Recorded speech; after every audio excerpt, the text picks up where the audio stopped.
So I want to talk a little bit today about the casino offers that I received from my first cruise on the Carnival celebration. Before I left for my cruise, I knew that I wanted to spend some time in the casino, and I had watched some other videos on YouTube about strategies to earn points to get a free cruise for my casino points at the Players Club. I budgeted about $600 to play. I actually played 3 times on a 7-day trip, which wasn't as much as I wanted to play. It's just kind of the way it worked out. And my first session, I think I played the very first night is after we left port in Miami, and I played Flamin' Hot Pots with a budget of about $200. And I got a few bonuses. I didn't win anything big, but I probably played for maybe an hour, a little over an hour on one machine. And I believe I probably got up to, I don't know, 300, 400 points. Not a lot, but it was a start. And then my second session, I believe, was on day 3. I went in and played another $200. And again, I played Flamin' Hot Pots, and I think I played one other game. It might have just been another Hot Pots game. I don't really remember. But anyway, I did horrible. I don't believe I got one bonus on $200. Both sessions I was playing 88 cents, which is the minimum bet. But with that low of a budget, I didn't really want to play higher bets, trying to make my money last a little longer. That tends to be my style of play. I gamble at home too, and I usually start low, and then if I win some money, then I'll usually raise my bet, so that way I'm playing with the casino's money at that point. But anyway, it wasn't a very good session. I maybe got like another 100, 200 points at the most. So at that point, I don't know, I probably had like 500-600 points built up, which I knew wasn't nearly enough to probably get anything out of it. And then the third session was, I think, like day 6. It was like not the last night to play, but the day before. I went in a little later. And this session really wasn't planned. We just kind of, my sister and I wanted to be able to sit down and have a drink and be able to smoke without being outside. We just wanted to sit and be able, I don't know, to relax a little bit. So again, I ended up playing, I put about $200 in, and then my sister played a little bit too. And again, I started with Hot Pots, and this time I won a few bonuses. I think I got up to maybe $300. I'd gotten up to about $300 on one machine. I think I switched to a different Hot Pots and didn't get any bonuses on that one. Switched back to the original machine and got my money back up to a few hundred. And I don't know, we've probably been playing for like an hour at that point. So I switched to Buffalo, and you know, I have this tendency, I really like high volatility machines that you may get less bonuses, but when you do get a bonus, I think you have a better chance of getting significantly better payout. And not everybody tries this strategy. You know, I've heard a lot of YouTubers that talk about how they get free cruises with casino offers, and a lot of them play like lower volatility machines that allow you to play longer, but you typically get lower payouts as you go, but you might get more bonuses. So I just don't enjoy those machines as much. So anyway, I switched to Buffalo, which is a pretty high volatility machine, and I think I had 300 and something going into this one. I got down to probably about $100.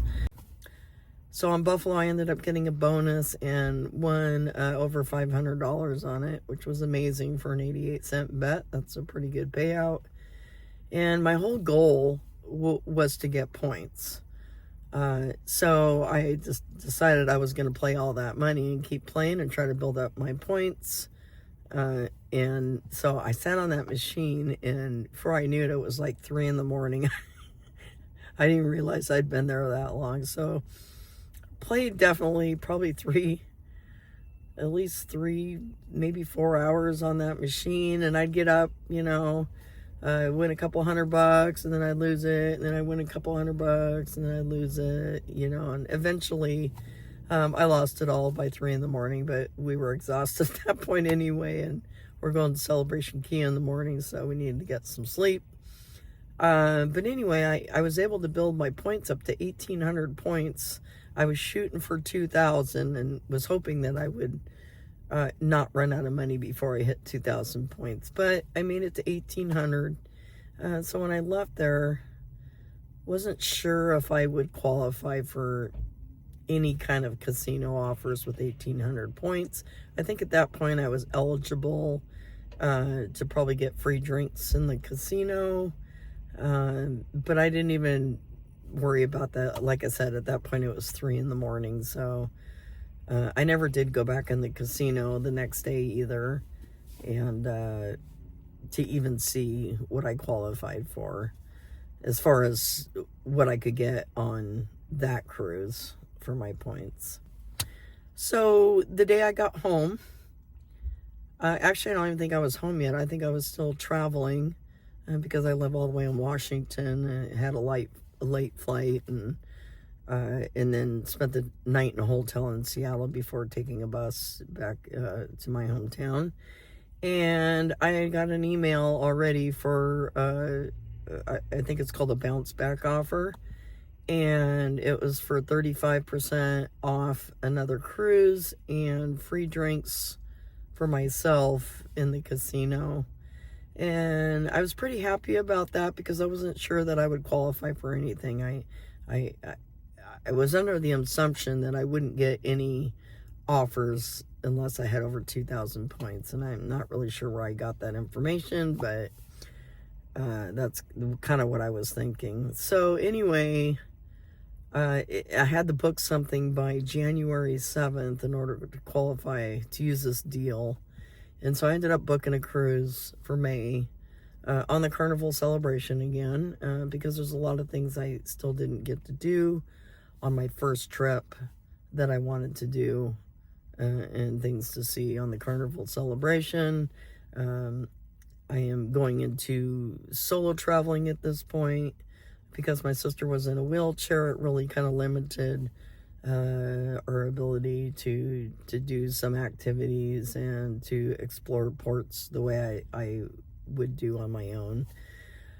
So anyway, I booked this cruise, and I felt like it was a decent deal. I mean, it wasn't super cheap, but it definitely helps out. My reasoning for just taking the first offer was I was worried that I wouldn't get another offer. I'm like, okay, I'm probably just lucky to even get this one. I probably should take it. I may not get another one. And then lo and behold, about a month later, I just got another one from the Players Club for free drinks for 2 on the entire ship. There's no free cruise, no discounts on the cruise, no free play. But to me, drinks on the ship, for anywhere on the ship for 2 people, that's like a $1,200 value. I am going to be solo traveling, so really it would be, for one, but still that's like $600 for a 7-day cruise, which is not bad for the amount of play. I guess my question now, I'm new at this. Like I said, this was just my first cruise, so I'm not real knowledgeable on how these offers work. Just going by feedback from other people, watching other people's YouTube videos. And so I just want to know from others, if you leave in the comments, am I likely to get more offers and better offers after this? Should I hold off? Like I said, I've just booked one cruise. I kind of want to pay this one off before I try to book another one. This offer has to be, if I'm going to use it, has to be booked by, I don't know, in another week. And I can't use it for the one I already booked because the cruises have to be from June through the end of the year, and the cruise I booked was in May, and I already have reserved airfare and hotels and that kind of thing, so I don't really want to change everything. So if you have cruised on Carnival and you've done Carnival deals before, please leave a comment about if you think I should hold off and wait. Am I likely to get other offers besides this one that might be better, or is this likely going to be the last one I get? Also, if you want to follow along on my journey, please subscribe to my channel. Hit the like button if you like this content. And I will give updates if I get more offers, just so other people can learn. I was pleasantly surprised on the fact that I actually got offers on my first cruise for the amount of points that I got, because I would have spent that money anyway. So it's not, even though I was trying to build up enough points to get a free offer, I was able to stick to my budget. I know a lot of you are using these casino deals, and I see lots of different opinions on how it works, and I think part of what worked for me, what I've learned, is to not keep switching machines. That the way they track these deals is by your sessions. So the longer session you have on one machine is better than if you keep switching machines. And the long play that I played for hours on the Buffalo Link and getting all those points in one session, I think is what got me the deals. So I'm going to stick to that strategy as long as the machine isn't a total dud, because this was an experiment to kind of see what works and what doesn't work, and this seems to have worked. So anyway, any feedback, any opinions on this? Do you think I should wait for another deal? Am I likely to get more deals from them in the next coming month? Or do you think this is probably what I'm going to get and that's it? I also wanted to say that I didn't take any footage while I was in the casino, because I noticed there's a sign that says you're not able to film in there. I have noticed other people have posted videos, though, of playing in the casino and also tours of the casino. But the tours seem to be when the casino is closed. So if you know if you have to have permission to film in there, either when it's closed or filming your own session while you're gambling, and how you go about getting permission to do that, again, please let me know in the comments.